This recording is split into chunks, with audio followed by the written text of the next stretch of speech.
中国西南美国商会发声明称，中国当局已下令要求该机构停止运作。中国西南美国商会的一份线上声明称，根据中华人民共和国相关法律法规的规定，中国西南美国商会即日起停止活动，不再以中国西南美国商会名义开展任何活动。白俄罗斯国家通讯社9月1日报道称，白俄罗斯总统卢卡申科当天表示，根据白俄罗斯与俄罗斯近期签署的协议，俄罗斯将在不久的将来向白俄罗斯提供数十架飞机、直升机以及防空系统，甚至可能会向白俄罗斯提供 S-400 防空系统。根据世界气象组织今天发布的一份新的综合报告，在过去的半个世纪里，平均每天都发生一场与天气、气候与水患有关的灾害。由于气候变化、更为极端的天气和报告的改进，灾害数量在50年间增加了5倍。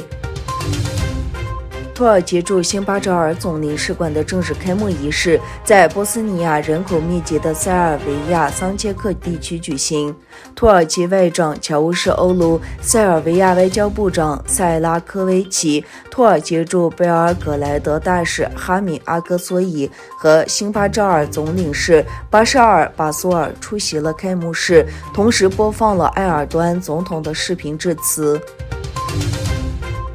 卡塔尔航空公司的一架飞机将技术团队带到喀布尔，检查在塔利班控制下的喀布尔机场重新开放。另一方面，塔利班与阿富汗潘吉希尔省塔吉克裔阿赫迈德·马苏德领导的当地势力仍未达成和解，发生大规模冲突的可能性越来越大。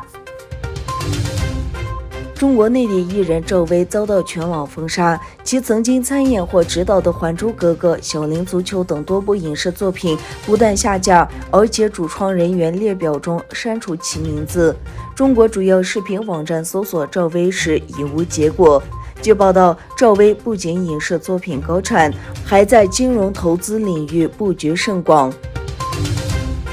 中国快时尚品牌轩已对其名义在招聘网站发布虚假歧视性广告的行为展开调查。BBC 看到的工厂和仓库招工广告称，来自包括维吾尔族在内的少数民族背景人士不得申请。轩称其未资助或批准这些招工广告，并致力于维护高劳工标准。中国的维吾尔人的困境已引发国际社会的谴责。最近几个月，一些大品牌因在东突厥3地区的活动而受到审查。